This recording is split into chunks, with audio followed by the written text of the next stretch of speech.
থেকে বিদায় নিয়ে চলে গেছে। আমি কিন্তু কারো চরিত্রের সার্টিফিকেট দেই নাই, কিন্তু কোরআনের মধ্যে নবীর চরিত্রের ব্যাপারে আমি আল্লাহ তাআলা বলে দিলাম, ওয়া ইন্নাকা লাআলা খুলুকিন আযীম।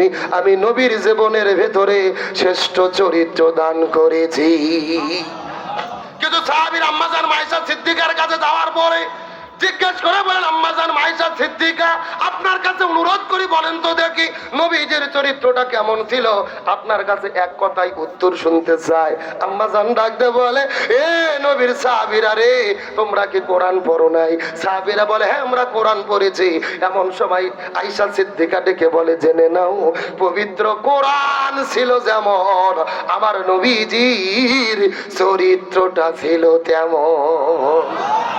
একেবারে পবিত্র কোরআন যা, আমার নবীজির প্র্যাকটিক্যাল লাইফ একেবারে 100-তে 100, 99 হওয়ার কোন সুযোগ। আমার বন্ধুগণ, মুসলমান ভাইরা গভীর মনোযোগ লক্ষ্য করুন। তাহলে নবীজির জীবন মানে আল্লাহ ফরজ করলেন। 1 নম্বর নবী শ্রেষ্ঠ আদর্শ, 2 নম্বর নবী শ্রেষ্ঠ চরিত্র, 3 নম্বর কারণটা কি এই সম্পর্কে আমার আল্লাহ কোরআনের মধ্যে কত চমৎকার করে বলে, ওয়ামা আরসালনাকা ইল্লা রাহমাতান লিল আলামিন।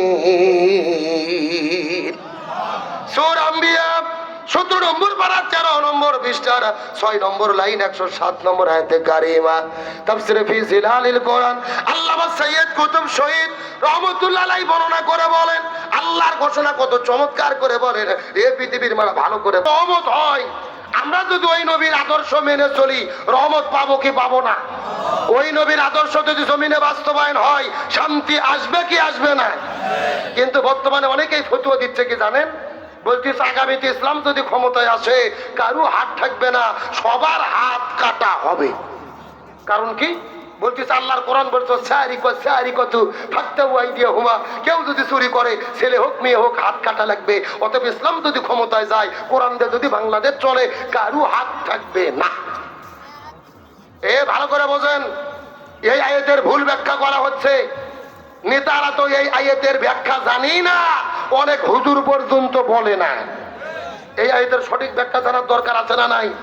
ভালো করে বোঝার চেষ্টা করেন সঠিক ব্যাখ্যা কি। আল্লাহর কোরআন কেউ যদি চুরি করে, ছেলে হোক মেয়ে হোক, হাত কেটে দাও। এখানে সবার হাত কাটা হবে না। তাফসীরে এসেছে চোর হলো 2 প্রকার। জোরে বলেন কয় প্রকার? একটা হলো অভাবী চোর, আর একটা হলো স্বভাবী চোর। একটা অভাব আর একটা স্বভাব। এখন আপনাদের প্রশ্ন করি, আপনাদের বেড়া নতুন ভারেঙ্গা এলাকাতে 2-4টে আলু চোর, বেগুন চোর, মরিচ চোর, এরকম ছেঁচড়া চোর, আবুল মফিজ কুদ্দুস কি আছে? আছে? আচ্ছা বলেন, তারা অভাবে চুরি করে না স্বভাবে? হ্যাঁ, ভালো করে বলুন, স্বভাব নয়, অভাব। বাজার করার টাকা নাই, পেটের মধ্যে ভাত নাই, স্ত্রী সন্তানের শরীরে শীতের পোশাক নাই, সেজন্য আর চোর চুরি করে। আল্লাহর কোরআন বলতেছে না, এই অভাবে যারা চুরি করবে এদের হাত কাটা যাবে না। এদেরকে সর্বপ্রথম রাষ্ট্রের পক্ষ থেকে 5টা বিষয়ের গ্যারান্টি দিতে হবে। খাদ্য, বস্ত্র, বাসস্থান, শিক্ষা, চিকিৎসা। এই 5টা বিষয় গ্যারান্টি দেওয়ার পরে তারপরেও যদি চুরি করে তখন তাদের হাত কাটতে হবে। এখন আপনাদের প্রশ্ন করি, আপনাদের এলাকাতে যারা ছেঁচড়া চোর আছে, এদেরকে সরকার যদি বাড়ি করে দেয়, প্রতি সন্ধ্যায় গরুর গোশতে ভাত দেয়, এরা কি চুরি করবে? এরা মাথার টুপি দিয়ে, হাতের তসবি নিয়ে, জিবরাইল সাজিয়ে ঘুরবে রে পাগল। এদের কোনো টেনশন নাই। এখন আপনাদের প্রশ্ন করতে চাই, ওই ঢাকা শহরে সংসদ ভবনের মধ্যে বসে থাকে, সচিবালয়ে এসি ঘরে বসে থাকে, কলম বার করে কলমের ঘুঁতো মারিয়ে কোটি কোটি টাকা চুরি করে যারা বিদেশে নিয়ে যায়, এরা অভাবে চুরি করে না স্বভাবে? আরো ধরে বলেন, এদের কোনো অভাব নাই। ব্যাংকে কোটি কোটি টাকা রয়েছে, 4-5টা গাড়ি রয়েছে, বেগম পাড়াতে বাড়ি রয়েছে, এরা চুরি করে স্বভাবে। আল্লাহর কোরআন বলতেছে, এই স্বভাবে যারা চুরি করে সর্বপ্রথম এদের হাত কাটতে হবে। আজকে বাংলাদেশের এক সচিবকে ধরে, এক এমপিকে ধরে বাইতুল মুকাররমের উত্তর পাশে প্রকাশ্য দেবালোকে যদি হাত কাটা হতো, আর বাংলাদেশের যত টেলিভিশন আছে সব টেলিভিশনে লাইভ সম্প্রচার করা হতো, এক চোরের হাত কাটলে এই বাংলাদেশের 60 লক্ষ সরকারি চাকরিজীবীরা এমনিতেই তওবা করে ভালো হতে বাধ্য হতো। কথা কি ক্লিয়ার না ভেজাল আছে? আরে ভাই, সর্বপ্রথম হাত কাটা পড়বে আপনাদের এলাকার চেয়ারম্যানের। যেরকম কার কি সুন্দর ফতুয়া দেয়।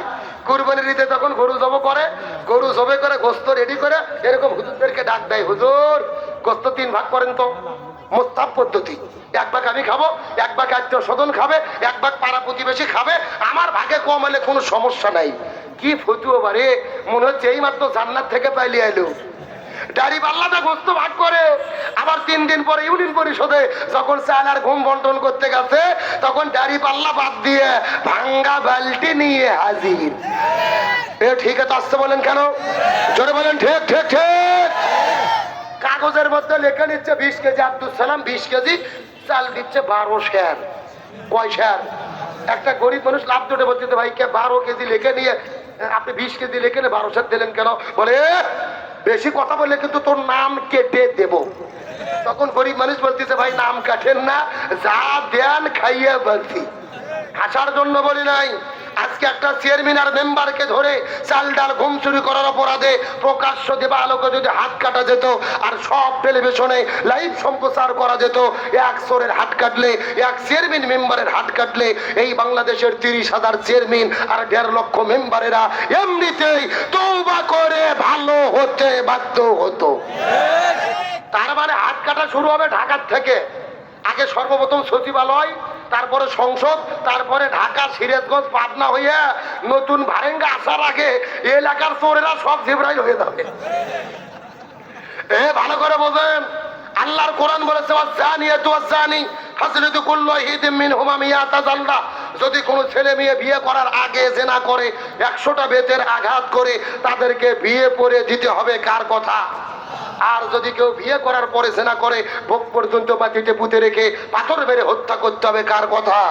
আজকে বাংলাদেশের 1 জেনাকারীকে ধরে প্রকাশ্য দিবালোকে ভোগ পর্যন্ত পুঁতে রেখে যদি পাথর মেরে হত্যা করা যেত, সব টেলিভিশনে লাইভ সম্প্রচার করা যেত।